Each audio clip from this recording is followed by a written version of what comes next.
Vote দেবো কিসে?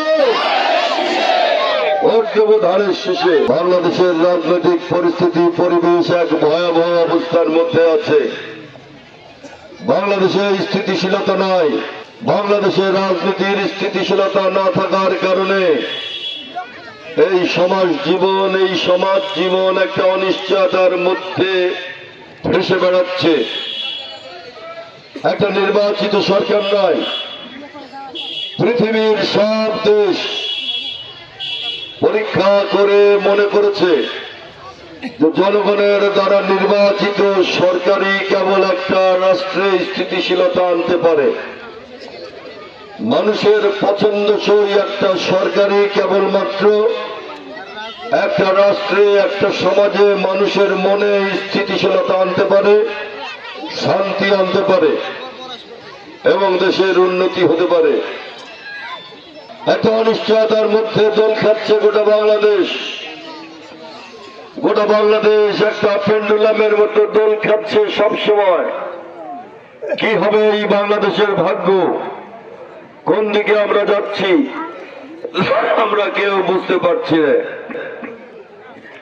তাই বাংলাদেশের আগামী 12ই ফেব্রুয়ারির নির্বাচন অত্যন্ত গুরুত্বপূর্ণ, অত্যন্ত তাৎপর্যপূর্ণ। আমাদের প্রত্যেককে ভাবতে হবে নির্বাচনের ভেতর দিয়ে আমাদের এইখানে রাজনৈতিক স্থিতিশীলতা, সামাজিক স্থিতিশীলতা, অর্থনৈতিক স্থিতিশীলতা আনতে হবে। যদি স্থিতিশীলতা না আসে এইখানে শান্তি থাকবে না, মানুষ ক্রমাগত দরিদ্র হবে, যুবকেরা চাকরি পাবে না, কাজ পাবে না, চারিদিকে চুরি, ডাকাতি, খুন, রাহাজানি, ধর্ষণ, চাঁদাবাজি, মাদকের সয়লাভ হয়ে যাবে। আমাদের দুর্ভাগ্য, বাংলাদেশে শেখ হাসিনার ভুলের কারণে আজকে বাংলাদেশে আওয়ামী লীগ নামের একটা বড় সংগঠন আজকে বাংলাদেশের রাজনীতি থেকে আমাদের অনেক দূরে সরে গেছে। শেখ হাসিনার রাজনীতির ভুল যদি না হতো তাহলে এরকম পরিবেশ পরিস্থিতি তৈরি হতো না।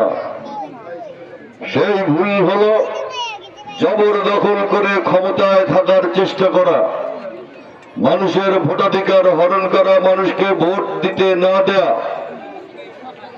মানুষের অধিকার, তার ভোটের অধিকারকে যখন খর্ব করা হয় তখন নিয়মের ব্যত্যয় ঘটে। ঠিক একটা গাড়ি যেমন আপনি চালান রাস্তা দিয়ে, যদি নিয়ম মতো না চালান সে গাড়িটা খাদে যাবে, দুর্ঘটনায় পড়বে। ঠিক তাই হয়েছে।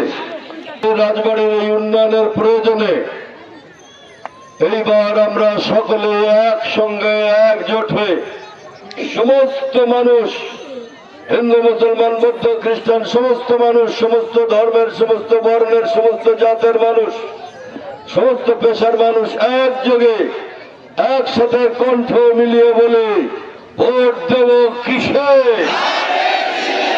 ভোট দেব কিসে?